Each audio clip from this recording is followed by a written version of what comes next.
for you guys to play with a lead in both games? Do you feel that took a lot of pressure off your pitching staff? Yeah, anytime you can play with a lead, I think it adds to your team's confidence. It helps them relax a little bit, and I think it's easier to get into the flow of the game.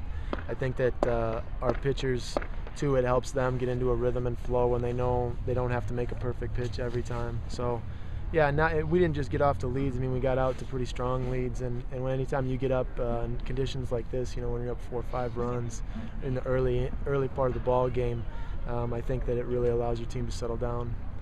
Oshkosh grounded into 4 double plays in the first game. How much of that can be attributed to the pitching of Scott Williams? Oh, I think a lot of it. A lot of it's pitch making.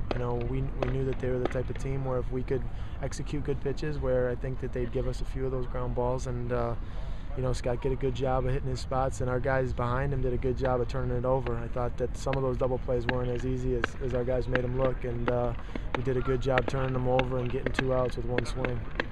And the bats were here for both games, made their presence known early in both contests. Do you feel that can be attributed to the fact that it's a conference opponent and you've seen a couple of these pitchers before? Well, I think our guys were ready to play. I mean, we made it very clear at the outset how important these games were, and I don't think I needed to tell them that. They understood, and they know how good Oshkosh's pitching staff has been all year, and they knew that we wanted to get out ahead and give Scott and give Cody a lead to work with, and allow our guys our guys play so much better when we seem to get a couple runs on the board early. They don't press, and they just kind of relax and do their thing. So, it made a big difference having pitchers go out there and throw up zeros, and then having the offense kind of chip away and extend the lead. Do you feel that there's an added sense of urgency to want to get 2 from these guys after splitting with them the last time they came here?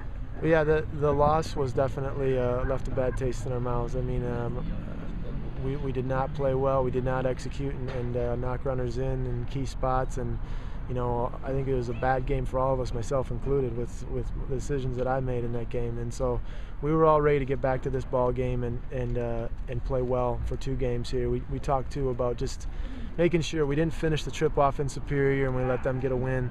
And it's just important to keep your focus and keep your edge for 18 innings. And in this league with these type of teams, if you lose your edge even a little bit and think that it's going to get a little bit easier, teams pounce on you. So I thought our guys did a good job of staying focused for all 18 today.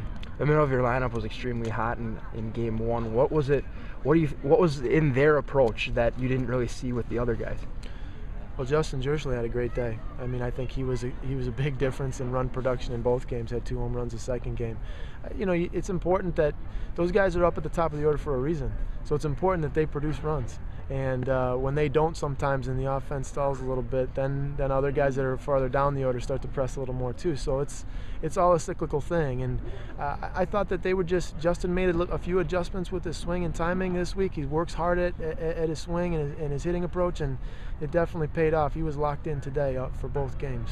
What's going to be your message to your team as you close out the regular season here now, because these wins kind of gave you a little bit of cushion as to where you want to be? What's going to be your message to them to keep them focused to finish strong? Well, the message actually is going to be that we don't have as much of a cushion as we think we've got. We play so many games in such a tight window in our league that you get a couple of wins like we did today, you got to be happy about it, but then the next day you got to reset your focus and you got to be hungry to get the next couple. And I think that we're going down to Platteville and playing a big series down there, and it's the next game's the most important one. It's not this is so-and-so or this is so-and-so. Every game is important, and if you want to win a conference championship, you got to look at every game that way. So I think our guys, we've got good senior leadership and good veteran experience on our team. I think our guys are going to be locked in and ready to play this weekend.